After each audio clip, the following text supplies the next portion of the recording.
Hello guys, welcome to the struggle. तो आज हम करने वाले हैं अपने दो चरों वाले रैखिक समीकरण को विलोपन विधि से हल। तो इससे पिछली वीडियो में हमने इसे प्रतिस्थापन विधि से कैसे करते हैं वो बताया था। आज हम करने वाले हैं अपनी विलोपन विधि। हमने एक क्वेश्चन लिया हुआ है x + y = 5, ये पहली समीकरण है।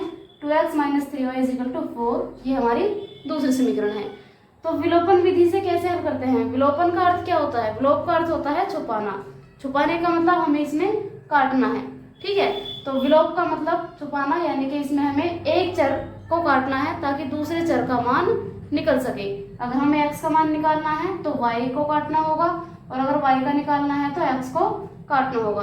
काटने के लिए हमें चाहिए बराबर मान, यानी कि अगर यहाँ पे एक x है तो यहाँ पर भी कितना होना चाहिए था? 1। यहाँ एक y है तो यहाँ पर भी कितना होना चाहिए था?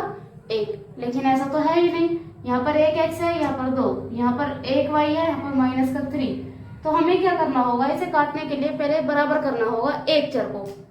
हमने देखा यहाँ 2x है और यहाँ 1x है, तो अगर हम यहाँ ऊपर 2 की मल्टीप्लाई कर देते तो ये 2x हो जाएगा। लेकिन ऐसे ही थोड़ी मल्टीप्लाई कर देंगे। तो मल्टीप्लाई हमने 2 की इसलिए किया है क्योंकि बीच में है बराबर। इसका मतलब वो हमने इस वाले पद में भी 2 की मल्टीप्लाई कर दी और इसमें भी 2 की मल्टीप्लाई कर दी, और दोनों तरफ हम मल्टीप्लाई कर सकते हैं, इसलिए हमने पूरी समीकरण में 2 की मल्टीप्लाई की है। तो ये करते हैं, 2 की x से मल्टीप्लाई करेंगे क्या हो जाएगा? तो हमारे पास हो जाएगा नई इक्वेशन 2x, और प्लस में 2 की y में मल्टीप्लाई करी 2y बराबर 2 की 5 में करेंगे तो 10 हो जाएगा। और सेकंड वाली हम ऐसे के ऐसे ही नोट करेंगे क्योंकि हमने बराबर किया था x का मान। अब हम देखते हैं यहाँ भी 2x है, यहाँ भी 2x है, तो अगर हम माइनस करते हैं तो ये कट जाएगा और काटना ही हमें है। तो माइनस माइनस माइनस, तो ये तो पूरा पूरा कट गया। ये माइनस माइनस क्या हो गया? प्लस हो गया। तो 2y और 3y हमारे पास हो गए ये 5y बराबर 10 में से 4 माइनस करेंगे तो कितना हो जाएगा? 6। यानी y बराबर आ गया 6/5। और अगर 5 से हम इसमें भाग देंगे तो 1.2 आ जाएगा हमारे पास y का मान। ये y का मान आ चुका है। अब हमें क्या करना है? y का जो मान आया है, y का मान समीकरण 1 या 2 में हम किसी में भी रख सकते हैं। समीकरण 1 में रखने पर 1 या 2 में हम किसी में भी रख सकते हैं। प्रतिस्थापन विधि में ये होता था, अगर हम पहली समीकरण से मान निकाल रहे हैं तो वो दूसरी में ही रखा जाएगा, और अगर दूसरी से निकाल रहे हैं तो वो पहली में ही रखा जाएगा। लेकिन इसमें y का मान हम पहली में भी रख सकते हैं और दूसरे में भी रख सकते हैं।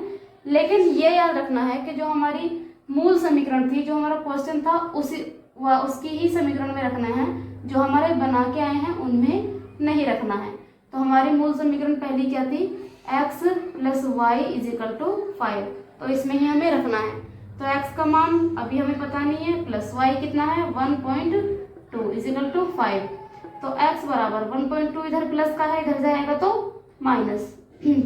तो 5 - 1.2, तो x का मान आ गया 3.8।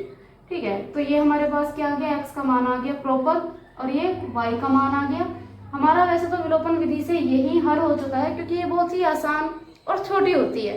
प्रतिस्थापन विधि से भी छोटी होती है, और वज्रपूर्ण विधि आएगी उससे भी छोटी होती है।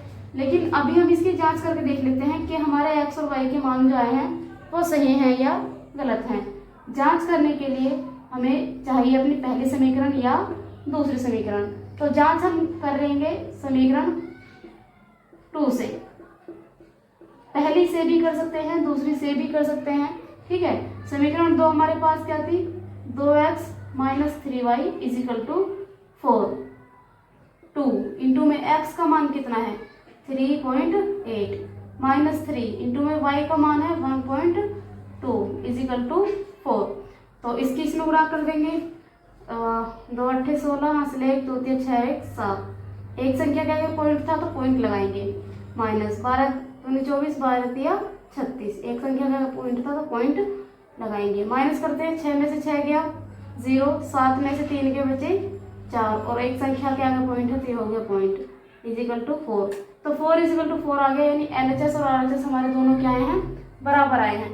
उसी तरह अगर हम पहली समीकरण से करें तो भी बराबर ही आएंगे, क्योंकि x का मान 3.8 + 1.2, तो 3.8 और 1.2 हमारे पास हो जाएगा 5। कोई से भी समीकरण से हम इसकी जांच कर सकते हैं। ये होती है हमारी विलोपन विधि बहुत ही इजी है और बहुत ही इंटरेस्टिंग भी है। प्रतिस्थापन विधि पिछली वीडियो में हमने बताई है, आप उसे जाकर देखिए।